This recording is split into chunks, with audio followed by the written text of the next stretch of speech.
माझं सोलापूर न्यूजमध्ये आपल्या सगळ्यांचं स्वागत। कारच्या धडकेमध्ये महिला ठार, पती गंभीर जखमी। टेंभुर्णीकडून पुण्यामध्ये भरधाव वेगाने जाणाऱ्या कारने दुचाकीला जोरात धडक दिली व दुचाकीवरील रेखा उर्फ शांताबाई अशोक थोरात जागीच ठार झाल्या, तर पती गंभीर जखमी झाले आहे।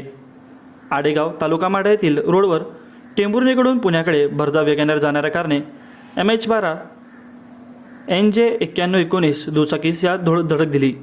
त्या दुचाकीवरील रेखा उर्फ शांताबाई अशोक थोरात वय वर्ष 40 राहणार उजनी तालुका माढा या जागीच ठार झाल्या, तर दुचाकीवरील मयताचे पती अशोक घनश्याम थोरात ही गंभीर जखमी झाल्याची फिर्याद मयताचे भाऊ मारुती रणजित पवार राहणार उजनी तालुका माढा यांनी टेंभुर्णी पोलिसांमध्ये दिली असून त्यावरून कारचालक निलेश विलास लोखंडे राहणार खोपोली याच्याविरुद्ध गुन्हा दाखल करण्यात आला आहे। आडेगाव तालुका माढा येथील टेंभुर्णी रोडवरून पुण्याकडे भरधाव वेगाने जाणाऱ्या कारने यांना धडक दिल्यावर हा अपघात झाला। या अपघातामध्ये रेखा अशोक थोरात वय वर्ष 40 हे जागीच ठार झाल्या, तर पती अशोक थोरात हे गंभीर जखमी झाले आहेत। या घटनेची नोंद पोलिसांमध्ये करण्यात आली असून अधिक तपास पोलीस हवालदार जगताप हे करीत आहेत। माझं सोलापूर न्यूज या यूट्यूब चॅनलला सबस्क्राईब करा आणि बेल आयकॉन प्रेस करायला विसरू नका।